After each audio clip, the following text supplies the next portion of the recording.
জিনিসটা? গাছ উঠে গাছ উঠে কি? মানে অনেকে তো কই এটা বনডুকি। আপনি ভালো আছেন?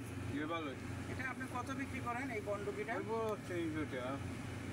বিক্রি না? এটা পাহাড় থেকে আনেন? জি জি জি। তো আপনি এটা কত 200-300 টাকা প্রতিদিন কি আনেন এটা না? আচ্ছা, আমাদের কি দেওয়া যাবে কিছু আমরা কিনতে চাইলে? আচ্ছা, আমাদের 50 টাকার একটু দেন যদি আপনার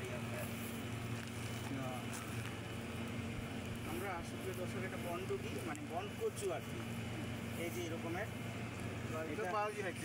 জি জি। আমি এই হচ্ছে এটা তো ভর্তাও খাওয়া যায়। যে আমরা ভর্তা খেয়ে থাকি এবং এটা পাহাড়ের সবজি।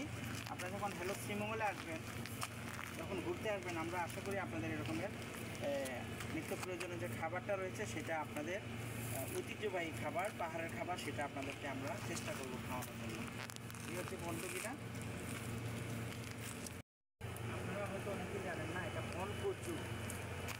এটা হচ্ছে বনকচু বা বনডুকি বলে, কিন্তু এটা বেশিরভাগ বনডুকি হয়।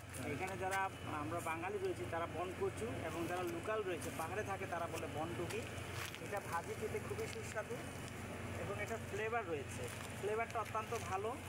এবং এটা আপনি ভাজি খেতে পারেন, আপনি মাংস দিয়ে খেতে পারেন, এবং এটার সাথে একটু মশলা বেশি লাগে।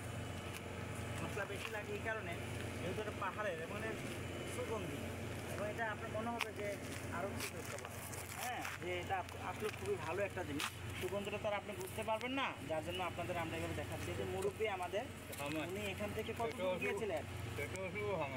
পেটে অসুখ হলেও কামায়। আর কিতা কিতা উপকার হয় চাচা?